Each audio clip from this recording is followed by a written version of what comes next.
こんにちは。ミニマリストになりたい私、もちです。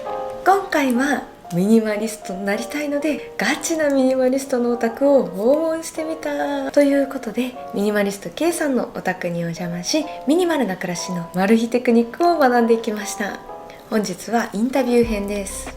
物は少ないのに暮らしがとっても楽しそう。 K さんの動画を一度でも見たことある方ならきっとそう感じられた方も多いはずです。そんな K さんからミニマルに楽しく生きる技を学べた超神回になりました。今日から思わず身軽に生きてみたくなる、そんな動画になっていますので、ぜひ楽しんでご覧ください。今回はなんとミニマリスト K さんのお宅にお邪魔しております。よろしくお願いします。ありがとうございます。こちらこそありがとうございます。K さん一言ご紹介をお願いします。ミニマリスト K と申します。 YouTube を基本的にやってまして、たまにサブチャンネルラジオやったりとか、ノートちょっと書いたりみたいな感じでやってます。よろしくお願いします。大活躍中の K さんです。ありがとうございます。よろしくお願いします。よろしくお願いします。個人的に K さんの Vlog を拝見してて、何気ない日常をすごく楽しそうに過ごされてるなって思って、で勝手ながら世界一豊かそうなミニマリストなんて思ってるんですけど、本当にマジか、はい、いつも楽しませてもらってます。ありがとうございます。で今回はそんな K さんからミニマリストな暮らしで豊かに生きるコツをちょっと盗んでいければなと思ってますので、どうぞよろしくお願いします。よろしくお願いします。ということで早速インタビューさせていただきたいんですけれども、まずミニマリストになったきっかけって何ですか？きっかけは「僕たちにもう物は必要ない」って本が、あれを読んだことがきっかけで、もうちょっとその背景みたいなの話すと、4年前とか5年前ぐらいでちょうどコロナ禍で、会社勤めしてたんですけど、あまりにも嫌だと、もう言葉選ばず言うと、どんくらい嫌だったかっていうと、結構病気になっちゃうぐらい嫌だった。そうだったんですか。突発性難聴っていう、ちょっと耳聞こえづらくなるみたいな、急にこっちから喋られてあんま聞こえないみたいなになって、病院行ったら突発性難聴ってなって、一応その原因は分かんないって言われてるんですけど、でも自分で考えた時にどう考えてもストレスだなって思って、だからそんくらい当時は結構絶望してたというか、そういう中でその本に出会って、よく分かんないけどとりあえず物捨てたらちょっと人生変わるかもっていう、もうかすかな望みにかけて思い切って、もうバーって9割ぐらい捨ててみたみたいなのがきっかけ。私の母もまさに突発性難聴でストレスで会社本当ですか 2,3 年前ぐらい辞めたので、まさに大変だったんだろうなと思って。いや本当大変で、これ見てる人でちょっと耳聞こえづらいなと思ったらすぐ病院に行ってほしくて、すぐ病院に行けば治る確率が上がるんですけど、そうなんですね。そう3分の1ぐらいはもうそのまま治んないみたいな、もうこのままずっと聞こえないのかなみたいな感じだったから、結果治ったんで、よかったですね。よかったです。早めに行動したのがよかったです。本当にそう、ミニマリスト関係ないけど、ちょっとやべえと思ったらすぐ行ってほしい。会社のどんな部分が辛かったとかってあったんですか？人間関係は別にそんな悪くなくて、嫌な人もいたけど、そんなに嫌じゃなかったんです。業務内容が基本的にこう言われた通りにやる仕事というか、いわゆるマニュアル通りにちゃんとやることが求められてて、多分性格的にそれがあまりにも向いてないっていう、ストレングスファインダーとか最近やったんですけど、物事をより良くすることが強みみたいな感じなのに、その真逆みたいな、自分にしかできないことを多分したい願望みたいなのが結構人一倍強くて、今思えばそれが嫌だったのかなみたいな感じで、強みとマッチしてなくてストレスだったって。すごい共感しますね。私自身も近しいものありますよね。近しいものがあります。でもやっぱクリエイティブなものとか作られてるのがきっと合ってるんだろうなって、自由に自分を表現してっていうのが嬉しい。ありがとう。でも本当そうですね。そんなきっかけがあって、実際物を捨ててみて感じた変化っていうのがありますか？ありますね。もういっぱいありすぎる。心の変化と実際の環境の変化とか両方あると思うんですけど、じゃあ実際の環境の変化から聞いて。環境の変化、本読んで、とりあえず思い立ったが吉日でもう捨てまくって、で一番最初に捨てたものでテレビとテレビ台と、その時めっちゃハマってたゲーム。いきなり大物捨てましたね。大物行ったんですよ。すごくない？なかなか勇気いるものですよ。うわすごい。だからそんくらい変えたかった。その時の僕の人生はもう会社から帰ってきたらもうストレスえぐいから、もう帰った瞬間ゲーム始めるとか。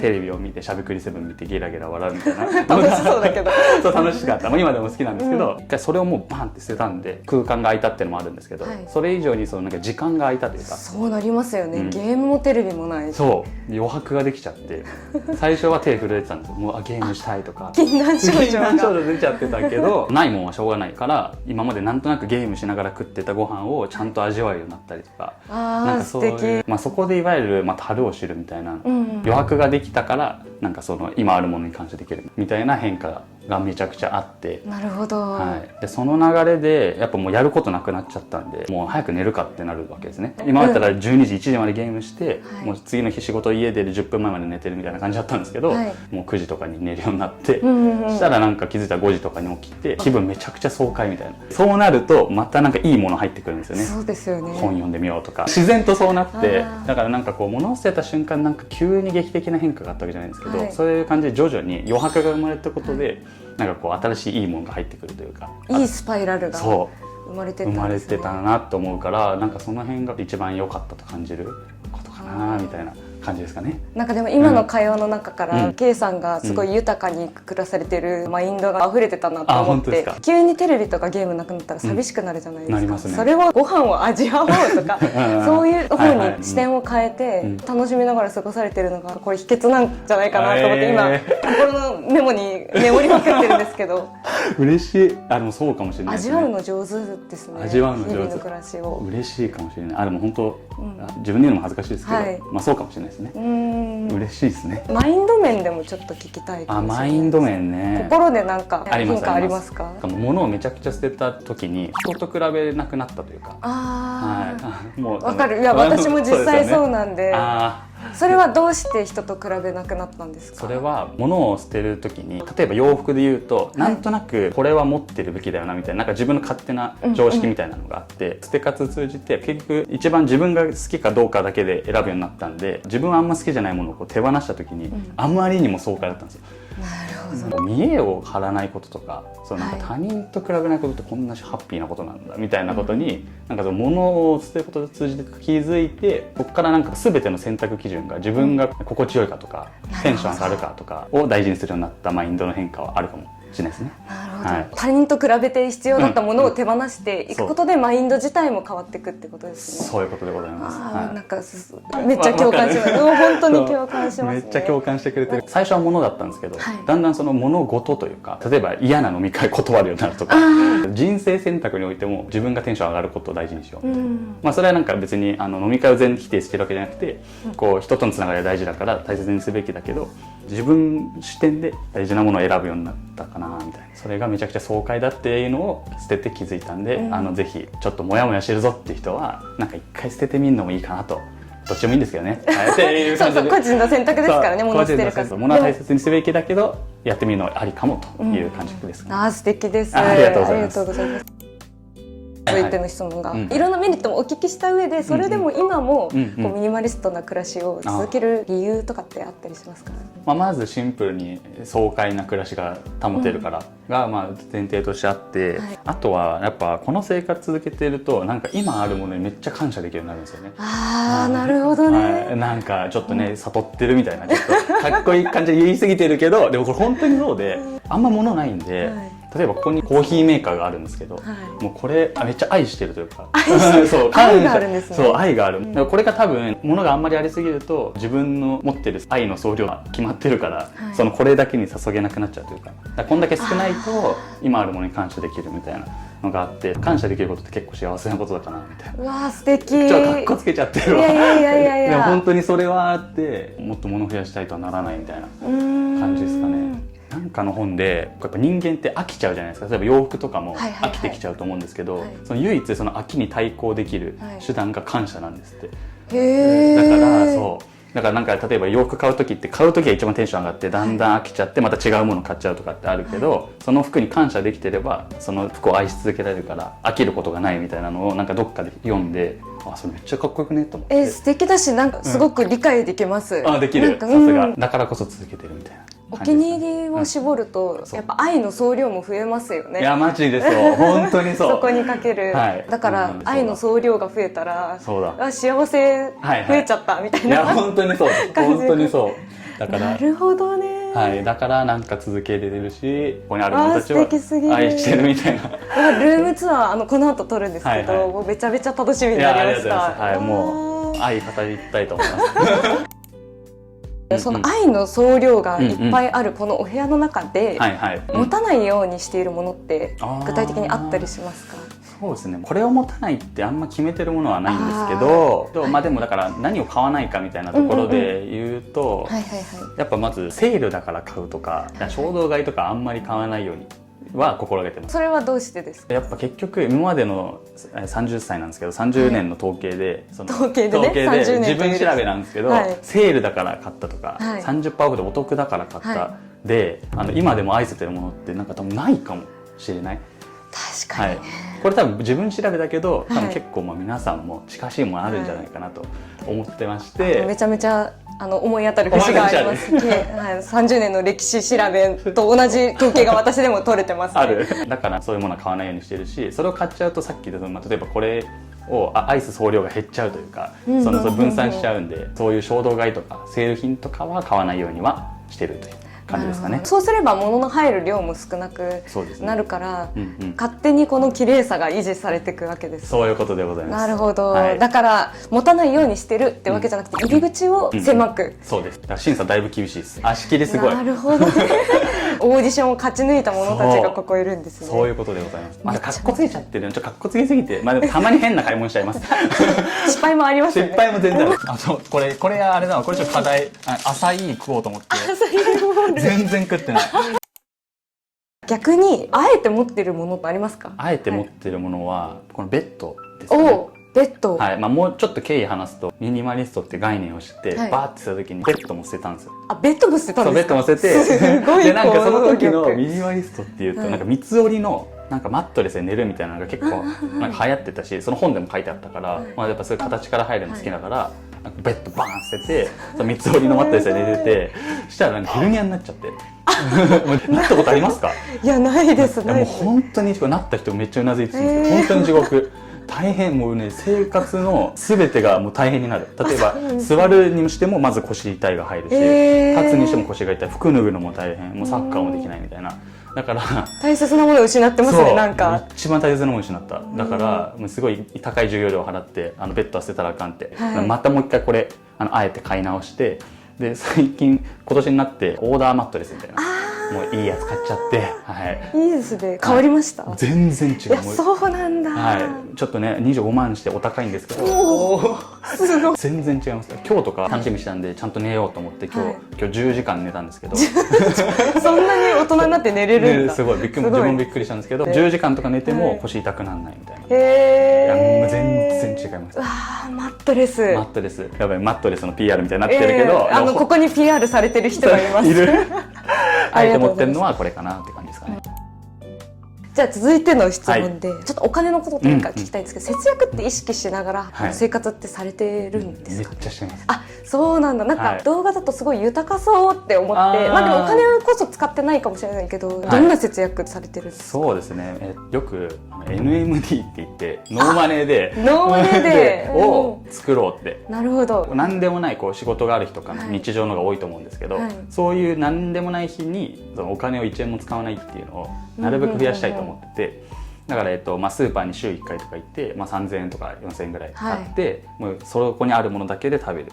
例えばコンビニでちょっと100円ぐらいいっかって言っておにぎりだけ買おうと思っても結局水買っちゃったりとかいっぱいお金使っちゃうって自分の習性で思ったんで、100円だけで終わらないんですね。そういうことです。だからもう0円にしようみたいな。でも逆に友達と遊んだ時の飯とかは気にせず2、3000円とかでも食えるようにみたいな、そのなんかメリハリみたいな、メリハリついてますね。はつけてるのは意識しているのと、家計簿をつけること。そうなんですね。そうするとなんか自分がいくら使ってるかって分かるんで、一応意識してやってるという感じですかね。家計簿は何でつけてますか？アプリとか？アプリでマネーフォワードってやつ、銀行口座とか紐づいてるんで勝手にやってくれるんで。じゃあもう家計簿もつけてるんじゃなくて勝手に連携して時々チェックするみたいな、そんな感じです。だからなんかあんま手間かかんなくていいなって。いいですね。なんでそれは意識してるポイントですかね。家計簿続かないのが一番本当失敗になっちゃうから本当にそうです。自動っていいですね。いや本当いいです。であとマネーフォワードは全部証券口座とも全部紐付けられて、なんか今自分が持ってる資産をパッて一目で分かるからなんかこれ減らしたくないみたいな最近になって、それもなんかいい意味で節約をこう後押しするというか NMD すればするほど、お金は減らないんでなんかそれが楽しいみたいな、楽しめたら勝ちかなみたいな、確かにっていうのは意識してますね。数字に現れるからモチベーションになりそうですね。そういうことでございます。やっぱ楽しまないと続けられないわって思って。確かに確かに、しかも人一倍それが強いんで、はい、どうすれば楽しめるかなみたいな。NMD とかも傍から見たらお金使いに行ってちょっとネガティブなイメージあると思うんですけど、むしろそれをちょっと楽しめたら勝ちかなみたいな感じのマインドではちょっと意識面白い感じですかね。ちょっとミッション感覚でやってるってことです。そういうことです。わあすごいアイディア、やっぱ切り替えがうまいですね。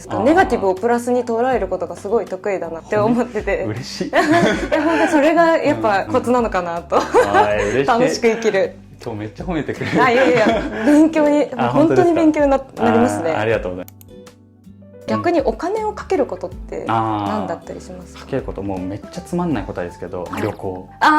一人旅行とかされてますよね。しますね。去年イギリス行ったんですけど、もう忘れらんなくて、サッカーが大好きなんですけど、その現地のサッカーをもうずっと見たくてでやっと行けたっていうのもあるし、もうなんかやっぱイギリスはやっぱ全然違う景色広がってるんで、そういうなんか旅というか経験みたいなのは早く経験すればするほどずっと思い出で美味しい。だからこそなんかあんまりケチらないよ。そこに行くためになんなら NMD とかお金使わない日を設けてるみたいな感じですかね。お金の使いどころがやっぱ旅とか、さっきおっしゃってたの、お友達と集まる時はお金を惜しまないとか、それって豊かだなって思っちゃいました。最高ですね。一人旅のすごい綺麗な景色のところで旅されてる動画とか見てるんですけど、あれは何をされてるんですか？あれはレンタカーで行ってるんですけど、そのまず行ってる途中が結構なんか楽しいというか、あとやっぱりその現地のご飯ですよね。旅だけだったら1日5食とか食べちゃうみたいな感じで、ちょっとずつね。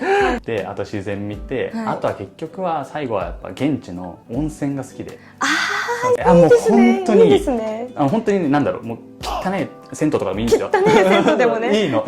それで現地のなんかちょっと雰囲気とかも感じれるし、なんかサウナとか入ったりすると夜ご飯めちゃめちゃうまくなるんで、うまい飯食って帰ってビール飲んでなんか適当に寝るみたいなのが聞いてるだけで最高ですね。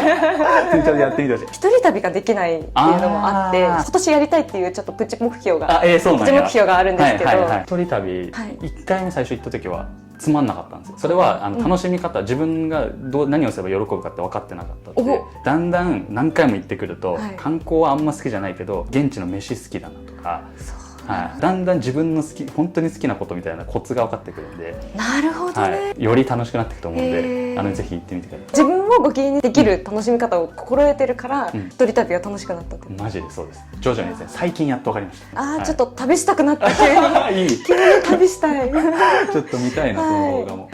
期待してますわ。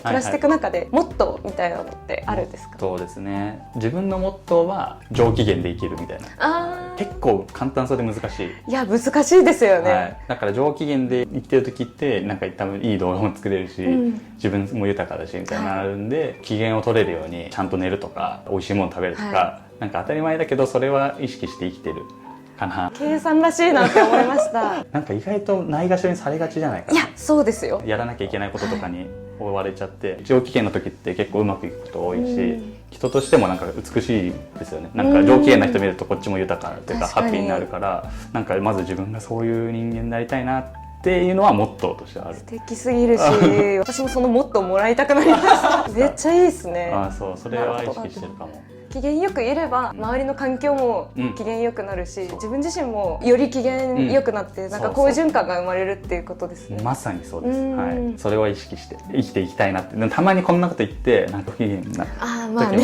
ありますけど、なんかなるべくそういう日を減らしていきたいなという。でもモットーにしてるからこそ、なんかダメだ、これは機嫌が今悪いぞ、上げなきゃみたいなね。本当になります。なりますね。なるですね。それを達成するためにも最近ランニング始めたんですけど、最初なんか体型維持でやり始めたんですけど、ランニングするとなんかめっちゃ機嫌良くなるんですよ。これすごい。すごい本当に。でもだから走るの続けられなくて、今まで皆さんも結構あるかもしれないですけど、こう走ろうと思うけど三日坊主で終わっちゃうとか、はい、もう結構そんな感じだったんで、もうなんか習慣にするしかないと思って、だからもう、基本毎日行くようにしてます。走ろっかな行こっかなじゃなくて、そうもう行くと決めてるとそう、っていうのを意識し始めてから気づいたらやっぱ週4とかは行くようになって、すごいですよね。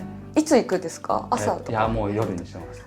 夜なんだ、はい、夜飯食って風呂炊くまでちょっとかかるから、その間にちょっと走り行って帰ってきたらそのまま風呂入ってみたいなでストレッチして寝るみたいな。素晴らしい、綺麗なルーティンができます。そうなんですよ。なんか私つい夜ダラダラしちゃう癖があるので、食後にはもう走りに行く、お風呂入る、ストレッチするっていうこのルーティンがあるだけで夜整いますね。整います。同じ悩み抱えてて僕もなんとなく気づいたらスマホいじってて空白の2時間って言ってるんですけど飯食った後なんか気づいたらもう9時になってるありません？大共感すぎて笑っちゃいました。空白の2時間にありますよね、タイムスリップしてること。何してたっけみたいな、YouTube ショーツ見てただけかみたいなのがあって、まあそういう時間も楽しいんですけど、ちょっとやっぱ嫌気さす時あるんで、そういう感じで空白の2時間を削りに行ってるみたいなそんな感じでをモットーにしてます。言える範囲でいいですけど、お仕事についてお聞きしたくて。はい、もちろんです。脱サラされてるじゃないですか今。私自身も脱サラしてる、同じ感じですよね。なんですごい共感するなと思ってるんですけど、脱サラした理由をまずお聞きしたいかなと思ってます。まあ簡単に説明すると、大学卒業して7年働いて今辞めて1年みたいな。そっからまずめっちゃ一緒なんですよね。私も7年働いてほぼ1年ぐらい今 YouTube してます。はい、全く一緒ですね。そう辞めたかった理由はさっき言ったように自分に合ってないなっていうのを感じてたっていう。だから正直辞めたかった理由は結構最初はネガティブ 100% みたいな理由で始まったんですけど、でまあそれでミニマリストになってYouTube 始めてちょっとだけね伸びてきて、なんかだんだん仕事しながらだと時間もないんで、時間がね、はい、もう週5働いてると出せて週1本とかって感じで、なんか週1本でもね大変マジで大変だから、自分ってどこまでいけるのかなみたいな、それをちょっと試してみたいみたいなポジティブな気持ちもあって、だからネガティブ 50% ポジティブ 50% みたいな感じでいけるとこまでやってみたいなみたいなのがその辞めた理由というか感じですかね。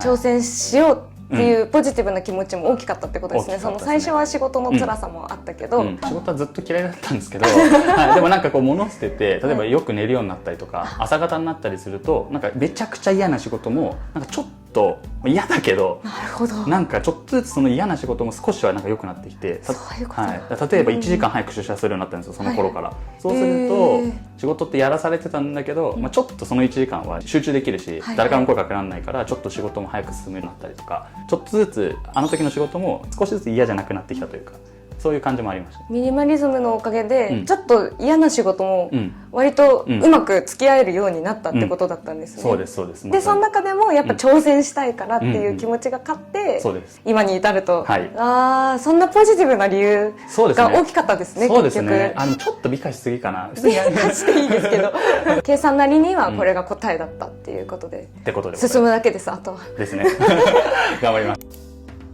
私脱サラに対してすごく不安があったんですよ。やめたい気持ちはあるけど心配だなみたいな。めっちゃわかる。不安もどう解消しましたかっていうのをお聞きしたいです。もう同じようにめっちゃ不安あって。ですよね。そんな今なんかその結論だけ言ってるからなんか何も考えてなさそうだけど、なんかめっちゃ悩んでて、結局やっぱ根幹お金の部分だなと思ったんですね。そうですよね。多分 95% それだと思う。いやそうかも 100% ぐらいかも。100、そうですよね。ほぼ100。確かに100だわ。どうすればその不安拭えるかなみたいになった時に、もうとにかく月最悪10万あれば生活できるなぐらいのサバイバル能力を身につけようと思って、仕事してる時から NMD とか意識してそれ行動していくとちょっとなんか自信ついてくるんですよ。あ、俺今日もお金使ってないとか、あ、今月これしか使ってないわとか、そういう自分の今までやってきたことでちょっとずつ不安をなくしていったっていうところと、あと数字にして書いて、例えば自分は今こんくらいお金を持ってて月こんくらい支出出てくから、なんか最悪3年はなんかとりあえず無職でも一応生きていけるなとか、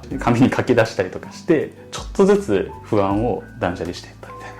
なるほどね。感情は確かに不安だけど、その数字とかで根拠を作ってって大丈夫だって思えるように行動してった。そんな感じですね。まあって言っても全然今でも不安ですけど。いやそれはわかります。本当にそうですよね。でもなんか意外となんとかなるっていう感じもあるというか、最近見た名作映画あって 100M っていうアニメのそう名言連発してて、不安を対処すべきではないって言葉があって、なんかこう不安を持ち続けるのは悪じゃないんだなみたいな、むしろそれを原動力に頑張れる部分もあるから、なんかそんな感じでこう名作映画に出会うっていうのも一個手かも。見てみます。マジでネットフリックスでも見れるんだ。この不安は悪いものじゃないっていうのは私もすごく共感してて、現状維持を選択してる限り不安な気持ちにならないんですよ。つまり不安になるってことは新しいことに挑戦してる証だなって思って。素晴らしい。確かにそうだ。いやそうなんですよ。だから不安ってどうしようもなくついてくるけど、いいことなんだなって、挑戦してる証なんだなっていう。はい。これはまた名言だな。いいこと、むしろポジティブだと。そうそうそう。なるほどなるほど。確かにそうかもしれない。いやその通りですね。うわいいこと聞いたな。いいこと言ってる。でもまあその不安を解消するには家計簿とかノーマネーでとか貯金とかで作ってた数字が根拠になるからこそ大丈夫だなって思える。そんな感じです。そうやって不安を乗り越えて今新しいことに挑戦されているKさんなんですけど、ちょっとこれからのなんか目標とかあればぜひ教えていただきたいですけど。 OK です。まずやっぱなんか自分と同じように悩んでる人ちょっとおこがましいですけど、人生変えるきっかけになったなと思ってて、ちょっと次はお金のところをもっとよりよく伝えていきたいなって思って、だからこそ、お金のプロになろうっていうのが今一個目標になってて、そのためにはファイナンシャルプランナーの勉強を最近始めてて。あ、そうなんですね。もう行動に移されてる。まず3月までに FP2 級取ろうって思って。2級？あ、すごい。でだから今の目標は FP ミニマリストみたいな。FP ミニマリスト、新しいジャンルできました。行きたいなっていうところが目標ですかね。めっちゃ発信気になりますね、お金の。いや頑張ろう。なんかお金のことをこう YouTube の動画で言おうかなと思うんですけど、なんか知識がちゃんとないのに、なるほどね。なんか間違ったこと言っちゃう可能性もあるじゃないですか。ちゃんとしたね知識を得て自分と同じ悩みを抱えている人をこうね救っていきたいというその一つの目標が今それ。すごい発信者としての発言に責任を持つためにも勉強しようっていう。かっこいい。かっこいい。これはかっこいいですよ。かっこいい。こういう場で宣言することで、あ、やべえやんなきゃ3月まで2級取んなかったらあいつ言ってたくねみたいになるからちょっと追い込むために言うみたいな。あとはまあシンプルに YouTube で10万人いつか行きたいですね。ああ行きたいですね。もう行きそうじゃないですか。行きそう。いやまだね違う。行きたいです。でも私もやっぱそうですよね。だからそれのためにもまずはお金に強くなろうかなという。あとはまあおもろい動画が撮れるように頑張っていきたいなっていうのが目標ですかね。楽しみにしてます。ありがとうございます。頑張りましょう。頑張りましょう。じゃあ以上でありがとうございました。インタビューを本当にありがとうございます。なんか私の日々の暮らしをなんかもっと幸せにするのに活かせそうだなって思いました。素敵なお話ありがとうございます。続いて K さんのお気に入りだらけの大選抜メンバーたちを見るルームツアーをこの後したいと思いますので。ぜひそちらもよろしくお願いします。よろしくお願いします。視聴者の皆さんも楽しみにしていてください。よろしくお願いします。じゃあありがとうございました。ありがとうございました。ありがとうございました。ということで K さんのインタビューでした。 K さんのミニマルな暮らしがなんだか豊かそうに見える理由、それはご機嫌にありました。今日から私も早速毎日ご機嫌に過ごそうと思います。次回は K さんのルームツアーをお届けします。まるでセレクトショップのようなお部屋ですが、そこにはマル秘テクニックがたくさん隠されていました。ぜひチャンネル登録してお待ちください。そして K さんのチャンネルでは私のインタビュールームツアーを撮っていただいてますので、ぜひそちらも見てください。それではあ、いいかも。すごいなんかぽい。 OK ですか？ぽい。何っぽいですか？ YouTube っぽい。あ、間違いない。YouTube です。今回はミニマリスト系、ちょっと絶対使ってほしいわ。今回はミニマリストさん主語で書いて。じゃあありがとうございました。ありがとうございました。ありがとうございます。楽しかったですね。いや、いい動画。